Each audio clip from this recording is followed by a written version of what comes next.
Black നമുക്ക് common ഷെയ്ഡായിട്ട് വന്നിട്ട് അതിൽ ഡിഫറെൻറ്റ് പ്രിൻറ്റ് വരുന്നത് ഡിഫറെൻറ്റ് കളറിലുള്ള പ്രിൻറ്റ് വരുന്ന സൽവാർ സെറ്റാണ് നമ്മൾ കാണുന്നത്. നല്ല കോട്ടണിലാണ് വന്നേക്കുന്നത്, കോട്ടൺ ഹക്കോബയിലാണ് വരുന്നത്. ഇതാണ് പാറ്റേൺ വന്നേക്കുന്നത്. ഇത് നമുക്കൊരു ബ്ലാക്കും ഗ്രേയും ബ്ലൂവും കൂടെ മിക്സ് ചെയ്ത് വരും. യോക്കിലേക്കാണ് പ്രിൻറ്റഡ് ഫാബ്രിക് കൊടുത്തേക്കുന്നത്. ബോട്ടവും പ്രിൻറ്റഡ് ആണ്. ദുപ്പട്ടയും നമുക്ക് പ്രിൻറ്റഡ് ആയിട്ടുള്ള കോട്ടൺ ആണ് കൊടുത്തേക്കുന്നത്. നെക്സ്റ്റ് കാണുന്നത് നമ്മൾ ബ്ലാക്കും പീച്ച് കളറും കൂടെ വരും. പിന്നെ വന്നേക്കുന്നത് ബ്ലാക്കും ഒരു മസ്റ്റർഡ് യെല്ലോ ടോണിലാണ്. അപ്പോൾ 3 ഷെയ്ഡാണ് നമുക്കിതിൽ വന്നേക്കുന്നത്.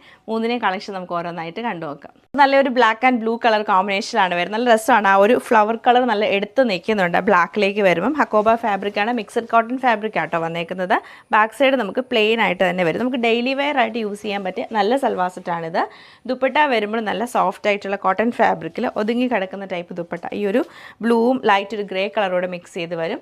ബോട്ടം വരുമ്പോഴത്തേക്ക് സെയിം യോക്കിൽ കൊടുത്തേക്കുന്ന പ്രിൻറ്റ് തന്നെ പ്രിൻറ്റഡ് ആയിട്ടുള്ള കോട്ടൺ ഫാബ്രിക്കിലാണ് വന്നേക്കുന്നത്. ഇത് ബ്ലാക്കിൽ നമുക്ക് നല്ലൊരു പീച്ച് കളറാണ് കോമ്പിനേഷൻ വരുന്നത്. നല്ല രസമാണ് ഈ ഒരു ഫ്ലവർ പ്രിൻറ്റ് വരുമ്പം. ഓവറോൾ ഇങ്ങനെയാണ് ഇതിൻ്റെ ഒരു പാറ്റേൺ വന്നേക്കുന്നത്.